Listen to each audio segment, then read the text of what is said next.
Hello বন্ধুরা, কেমন আছো তোমরা? আশা করছি ভালো আছো, সুস্থ আছো। আর আমি আমার পরিবারের সকলেই ভালো আছি, সুস্থ আছি।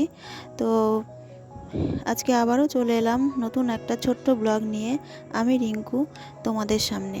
তো তোমরা দেখতে থাকো, আশা করছি ভালো লাগবে। আর যদি ভিডিওটা তোমাদের কোথাও একটু ভালো লেগে থাকে তাহলে একটা লাইক করে দিও। তো চলো, আজ সকালবেলা ঘুম থেকে উঠেছি 7টার সময়। তো উঠে আমি আর আমার বর দুজনেই আজকে একসঙ্গে চা খেয়েছি। চা খেয়ে ও তো চলে গেল ওর কাজে, এবার আমি আমার কাজগুলো করে নেব আস্তে আস্তে। তো সকাল সকাল দেখি ওয়েদারটা বেশ ভালো, খুব যে গরম তাও না। তো মনে হচ্ছে আজকে বৃষ্টি হবে। তো দেখা যাক, বৃষ্টি হলেই তো ভালো। এত গরমে তো আর পারছি না। প্রচণ্ড গরম পড়েছে, গরমে কাজগুলো আর কি করতে খুব কষ্ট হয়।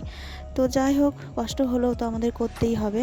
তো এই যে সকাল সকাল সমস্ত কাজকর্ম ওদিকে করে সিঁড়িঘরটা অনেক দিন হলো সিঁড়িগুলো ঝাড় দেওয়া হয় না। তো আমি ওদিকে সিঁড়ি দিয়ে ঝাড় দিয়ে পরিষ্কার করে নিলাম। নিয়ে তারপরে রান্নাঘরের সামনে যে আর একটা রুম, ওই রুমটাও পরিষ্কার করে নিলাম। তারপরে চলে এলাম আমি আমার এই যে ছোট্ট রুমটাতে, যেখানে আমার ছেলেমেয়েরা পড়াশোনা করে আর আমার ঠাকুর থাকে। তো ওই রুমেও একটা খাট আছে। তো আমি ওই খাটের বেড কভারটাকে চেঞ্জ করব আজকে। তো বেড কভার চেঞ্জ করে অন্য আর একটা বেড কভার পেতে নিলাম। তো তারপর আমি আমার মেয়ে স্টাডি টেবিলটা মুছে নিলাম, খাটটাও মুছে নেব, কেননা অনেক দিন মোছা হয় না। আর ওদিকে আমার টেবিলে যে ওষুধপালাগুলো থাকে, আমার বরের হেলমেটটাও থাকে। তো আমি ওইগুলো সবই পরিষ্কার করে নিলাম আজকে, কেননা অনেক দিন হলো এই ঘরটা সত্যিই পরিষ্কার করা হয় না, শুধু ঝাড় দিই আর মুছি। তো আজকে আমি পরিষ্কার করলাম, ওগুলো পরিষ্কার করার পর আবার এই রুমটা আমি ভালো করে ঝাড় দিয়ে নিচ্ছি। একবার সকালবেলা ঝাড় দেওয়া হয়ে গেছে, ঘুম থেকে উঠে ঘর উঠোনটা ঝাড় দিই তখন হয়েছে একবার ঝাড় দেওয়া। তারপরেও এই যে এইগুলো মোছামুছি করলাম, তো তাই আবার নোংরা হয়ে গেছে। তো আমি আর একবার ঝাড় দিয়ে নিচ্ছি। তো ঝাড় দিতে দিতে এদিকে মাছওয়ালা এসে মাছ দিয়ে গেল। তো মাছ নিয়ে আমি বসে পড়লাম মাছ কাটতে। তো মাছগুলো কাটছি ঘরের মধ্যে, কেন জানো?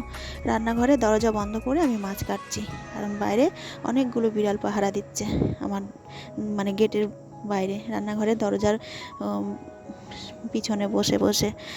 তো যাই হোক, ওদের জন্য আমি বাইরে মাছ কাটতে পারি না। তো মাছ কাটা ধোয়া হয়ে গেল, সমস্ত কাজ কমপ্লিট করে আমি গা ধুয়ে চলে এলাম রান্নাঘরে। তো রান্নাঘরে কিছু জিনিস বাড়ন্ত ছিল, ডাল, হলুদ, এইগুলো আমাকে এনে দিয়ে গেল।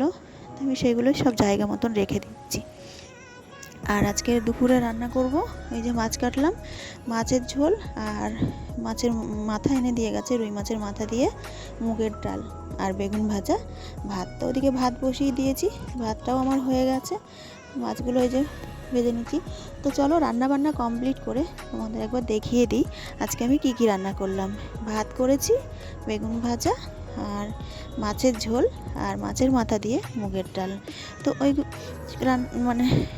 এবার যাব আমি স্নান করতে। তো স্নান করে এসে পুজোটা দিয়ে নেব। তো এই যে পুজো দিতে বসে গেলাম। তো আজকে আর ভিডিওটা বেশি বড় করব না। তো এই ছোট্ট ভিডিওটার মধ্যে যদি তোমাদের কোথাও একটু ভালো লেগে থাকে তাহলে তোমরা একটা লাইক করে দিও।